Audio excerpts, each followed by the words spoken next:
Nabi Muhammad bukan Nabi yang biasa.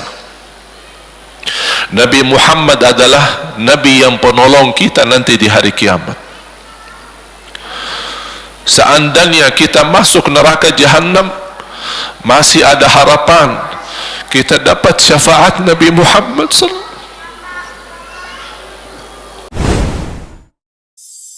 Assalamualaikum warahmatullahi wabarakatuh.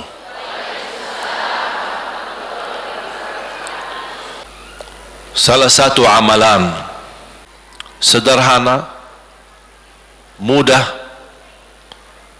tapi manfaatnya luar biasa.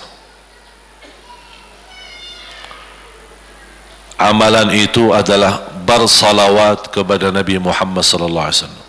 Saya tidak minta anda bersalawat seperti biasa. Saya yakin Bapak Ibu suka bersalawat. Tapi kali ini saya ingin anda membawa salawat kepada Rasul dengan penuh rasa cinta.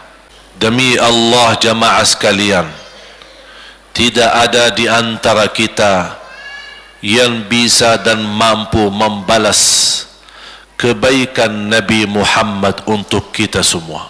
Salawat kepada Nabi Muhammad, satu kali salawat kita dapat 10 kali rahmat.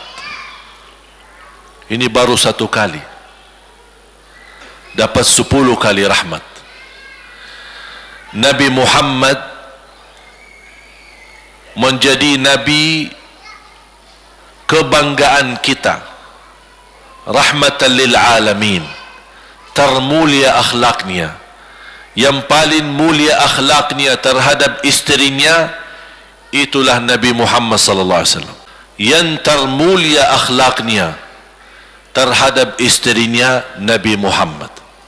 Makanya kata Rasulullah di hadis yang sahih, ahsanun nasi akhlaqan ahsanukum li ahlih.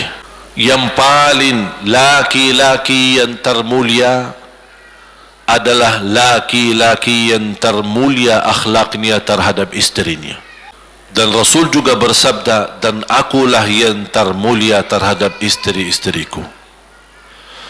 Nabi Muhammad itu bukan hanya dengan salawat kita dapat 10 kali rahmat, tapi kita dengan bersalawat kepada beliau dijamin kita dapat syafaat beliau di hari kiamat.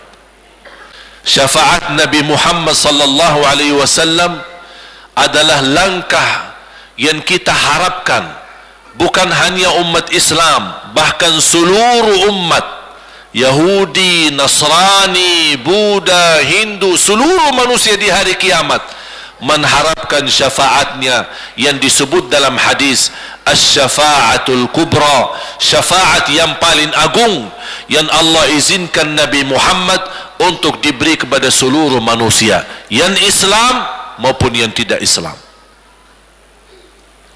Karena di saat hari kiamat seluruh makhluk Allah subhanahu wa ta'ala, seluruh manusia, bahkan bangsa jin, semuanya berdiri habis dibangkit oleh Allah subhanahu wa ta'ala, semuanya berdiri di hadapan Allah menunggu hisab dimulai lebih dari 50.000 tahun. Bisa enggak terbayang berdiri berapa lama?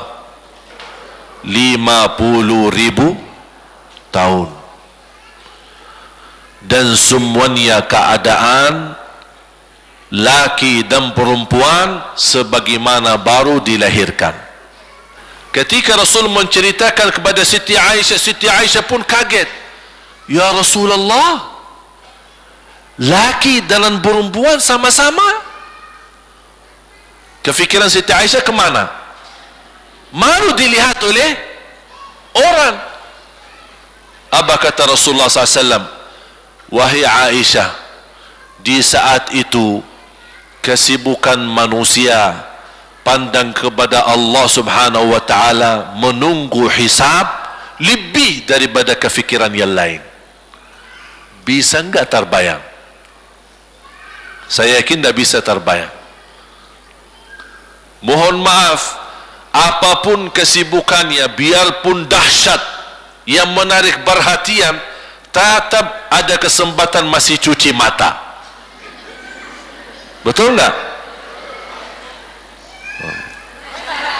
Makanya Siti Aisyah sebagai manusia wajar kalau terkejut. Ya Rasulullah, kami dan laki-laki sama-sama. Rasul maklumi fikiran Siti Aisyah sebagaimana memaklumi fikiran kita yang sama. Tapi ternyata kalau di sana beda. Makanya di saat itu belum lagi matahari didekatkan. Disebut dalam hadis mil, 1 mil. Nanti di hari kiamat kita berdiri 50.000 tahun dan mataharinya dekat seperti ini. Sekarang jutaan kilometer kita merasa panas. Sudah ada AC, sudah ada kipas, sudah ada ujang, sudah ada ini, tapi merasa begitu panasnya. Itu jutaan kilometer.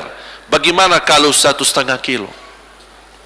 Makanya Rasul menggambarkan nanti di hari kiamat, yang biasa di dunia kalau kita keringat dari atas ke, kalau di hari kiamat terbalik, keringat kita dari bawah ke atas. Ini tergantung dosa kita. Kata Rasulullah, ada yang keringatnya sampai ke mata kaki, ada yang sampai ke lutut, ada yang sampai ke paha, ada yang sampai ke perutnya, ada yang sampai ke dadahnya, ada yang sampai ke lehernya, bahkan ada yang sampai merasa sudah sesak nafas, ingin melamatkan diri supaya tidak tenggelam di dalam keringatnya sendiri. Dalam keadaan itu 50.000 tahun. Di situ manusia sudah merasa gelisah, sudah cukup merasa tersiksa. Semua larinya, penolong siapa yang bisa menolong kita? Kita minta tolong kepada siapa yang bisa menyampaikan hajat kita kepada Allah supaya mulai hisab? Karena sudah kita tidak kuat lagi.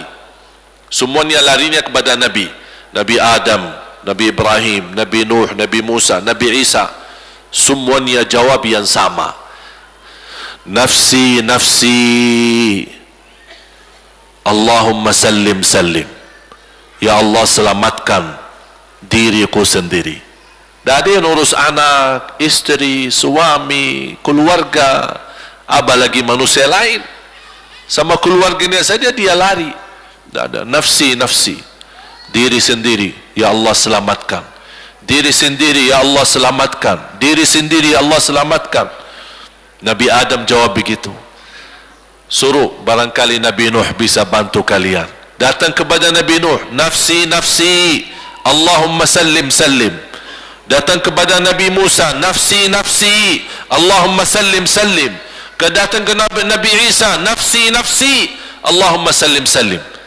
Sampai terakhir Nabi Isa berkata, ada satu, saya rasa dan yakin dialah yang bisa memberi bantuan. Dia tunjukkan, itu dia, namanya Muhammad sallallahu alaihi wasallam. Bayangkan semua manusia ini aja sekarang yang masih hidup berapa miliar, kita tidak bisa dihitung berapa jumlah penduduk bumi.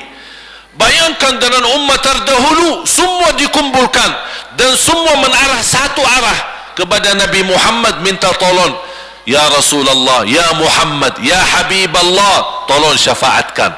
Barangkali dengan bantuanmu, doamu, syafaatmu bisa ini mulai dihisab supaya terselesai siksa yang kita hadapi. Begitu mereka datang, apa jawab Rasulullah SAW? Allahumma sallim, sallim, ummati, ummati. Ya Allah selamatkan umatku, umatku. Fikirannya umatnya, bukan istrinya, bukan anaknya, bukan orang tuanya, bukan siap, umatnya, umatnya dia fikirkan. Kemudian dia sujud di hadapan Allah Subhanahu wa taala. Kata Rasulullah, di saat itu aku bersujud, Allah gerakkan lidahku untuk memuji Allah dengan kata-kata pujian yang tidak pernah makhluk pun sebelumnya sebutkan pujian itu. Artinya pujian yang Allah anugerahkan untuk Nabi Muhammad sebelumnya tidak ada satu makhluk pun yang bisa mengucapkan, hanya Nabi Muhammad, dan hanya di saat dia sujud di hadapan Allah di hari kiamat. Allah biarkan beberapa lama, habis itu Allah berkata, ya Muhammad, irfa' ra'sak wasal tu'ta washfa' tushaffa. Ya Muhammad, angkatlah kepalamu dan silahkan minta apapun, aku berikan. Silahkan beri syafaat kepada siapapun, aku terima syafaatmu. Langsung dia berkata, ya Allah, kasihan manusia, mohon segera dihisab. Baru mulai dihisab, turun kitab-kitab, tidak ada yang bisa lari di hari itu. Semua amalan, buku amalannya dibuka oleh Allah, dan akan Allah mulai menghisabkan kita satu persatu. Dan Allah manggil kita bernama satu-satu. Ibu, sini. Saksi semua, tangan saksi, mata saksi, lidah saksi, kaki saksi, buku amal saksi, malaikat saksi. Bagaimana kita mau lari? Ditanya oleh Allah, hei hambaku, ingat enggak di malam itu, di tempat itu, kamu berlakukan dosa itu? Seorang hamba yang masih memiliki iman, dia merasa dan ingat, dan dia merasa malu, dia tunduk kepalanya. Kata Allah, malu ya. Habis kita sudah raku diri, ya Allah, saya ingat dan saya rasa salah dan saya malu. Apa kata Allah? Waktu itu kamu lakukan dosa itu, aku tutupi. Aku tutupi. Tidak ada yang tahu. Kita lakukan dosa ini udah sekian tahun, ada yang tahu enggak? Tidak ada yang tahu. Karena kita lakukan di saat sembunyi. Kata Allah, di saat itu kamu lakukan dan kamu tahu itu dosa, tapi aku tutupi supaya kamu jangan menjadi malu di depan keluarga atau di depan sahabat. Aku tutupi. Dan aku sekarang sudah menutupi dosamu di dunia, dan sekarang aku hapuskan dan ampuni dosamu di akhirat. Allahu Akbar. Disitulah terasa anugerah ampunan Allah yang maha kuasa. Dan Allah di saat itu mampu menghukum kita. Dan kalau Allah menghukum kita, Allah tidak pernah menzalimi kita. Justru itu keadilan Allah. Tapi Allah tidak memperlakukan keadilannya, justru yang mendahulukan ampunan dan kasih sayangnya. Habis selesai hisab, harus semua tanpa kecuali liwati neraka Jahannam di atas sirat. Sirat yang panjang, yang kejam seperti pedang, yang tipis sampai tidak bisa dilihat oleh mata. Itu bagaimana Rasul? Rasul sudah menunggu di depan. Mulai manusia satu persatu jalan di atas sirat. Dan Rasul di saat itu sibuk berdoa, Allahumma sallim sallim, ya Allah selamatkan umatku, ummati ummati, ummati ummati, sampai mereka terselesai. Sampai di situ saja. Sebelum masuk surga, ada berita gembira untuk umatnya Nabi Muhammad sallallahu alaihi wasallam. Tidak boleh ada yang masuk surga harus berjumpa dengan beliau dulu, tatap muka, dan disediain minum yang disebut air Al-Kautsar, dan di situ banyak gelas. Tinggal kita ambil gelas dan minum. Begitu kita mau ambil gelas dan minum, datang Rasul, jangan kamu minum langsung dari tanganku sendiri. Barang siapa yang minum dari tanganku tidak akan haus selama-lamanya. Allahu Akbar. Di situ terasa kemuliaan. Begitu kebahagiaan kita bertemu dengan Nabi Muhammad dan bisa langsung minum dari tangan Nabi Muhammad sallallahu alaihi wasallam. Bukan hanya begitu saja, bahkan Nabi Muhammad memegang tangan kita, mengajak kita masuk 8 pintu surga. Ada 8 pintu. Rasul bersabda, 1 pintu luasnya seperti antara langit dan bumi. 1 pintu antara langit dan bumi luasnya. Dan kata Rasulullah, di saat itu akan manusia gesa-gesaan untuk masuk surga. Itu tanda apa? Banyak yang akan masuk. Mudah-mudahan kita terhitung dari yang banyak.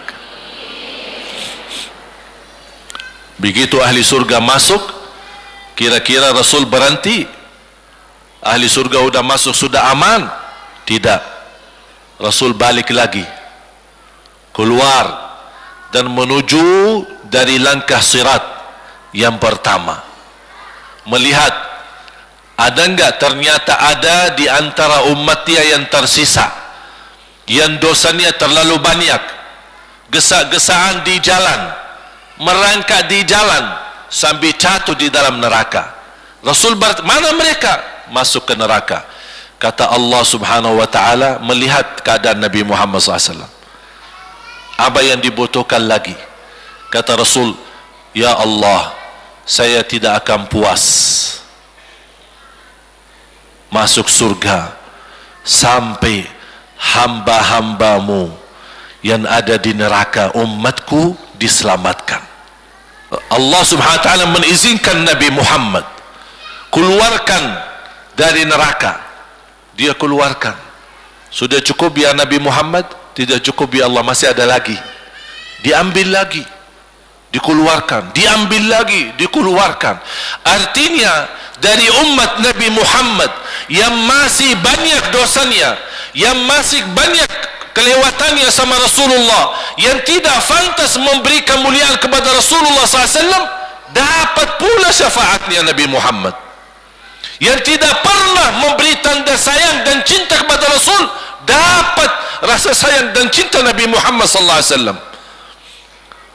Sambil kata malaikat Jibril, demi Allah saya melihat Nabi Muhammad mengambil manusia dari neraka Jahannam, diselamatkan dari siksa dan membawa mereka ke surga. Kata malaikat Jibril, sambil aku kira tidak ada lagi yang tersisa di neraka Jahannam, saking banyaknya yang dikeluarkan oleh Rasul.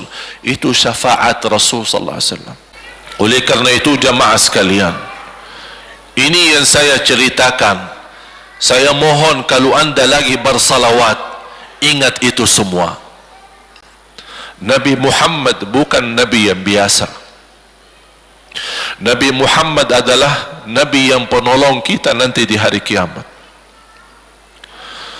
Seandainya kita masuk neraka Jahannam, masih ada harapan kita dapat syafaat Nabi Muhammad sallallahu.